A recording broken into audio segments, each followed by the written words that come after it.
অনেকেই এই জুমার দিনকে শুক্রবার বলে, কিন্তু কোরআনে এবং হাদিসে কোনো শুক্রবার নামে কোনো শব্দই পাওয়া যায়নি, বরং এটা হলো জুমার দিন।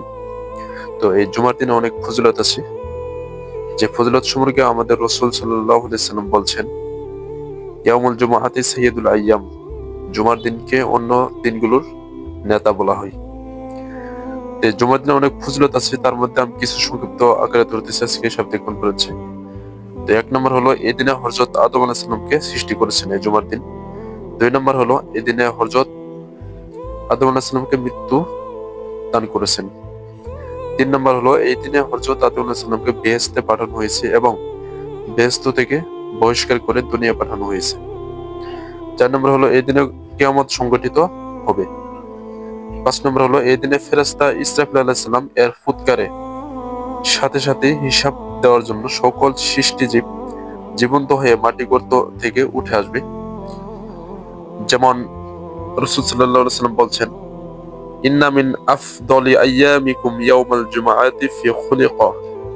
তো এই দিনে ইসরাফিল আলাইহিস সালাম সিঙ্গার ফুৎকারের সাথে সাথেই হিসাব দেওয়ার জন্য সকল সৃষ্টিজীব জীবন্ত হয়ে মাটির গর্ভে থেকে উঠে আসবে।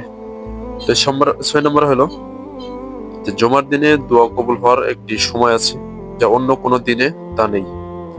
7 নম্বর হলো জুমার দিন সবচেয়ে গরিবদের হজের দিন, এটা একটা গুরুত্বপূর্ণ। যেমন রাসূল সাল্লাল্লাহু আলাইহি ওয়াসাল্লাম বলছেন, আল জুমআতু হাজ্জুল মাসাকিন, জুমা হলো মিসকিনদের হজের দিন।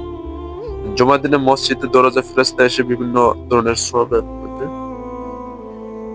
বান্দার নাম লিপিবদ্ধ করে। 9 নম্বর হলো এই দিনে জমিনে সর্বপ্রথম বৃষ্টি নেমেছে জুমার দিন। 10 নম্বর হলো এই দিনে হযরত আইয়ুব আলাইহিস সালামকে দীর্ঘমেয়াদী রোগ থেকে মুক্তি পেয়েছেন।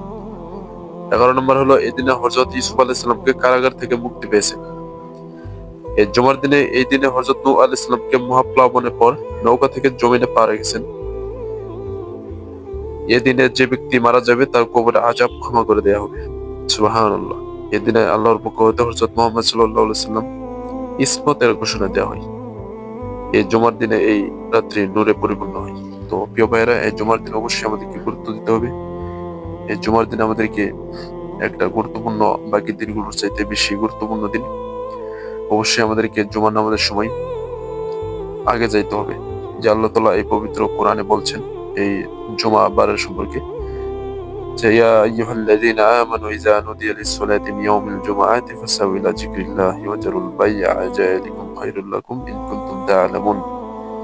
হে মুমিনগণ, যখন তোমাদের নামাজের জন্য আহ্বান করা হবে, তোমরা ক্রয় বিক্রয় বন্ধ করে দ্রুত ধাবিত হও নামাজের দিকে। তো প্রিয় ভাইরা, অবশ্যই এই নামাজের প্রাধান্য দিতে হবে, নামাজ পড়তে হবে, নামাজের কোনো বিকল্প নেই।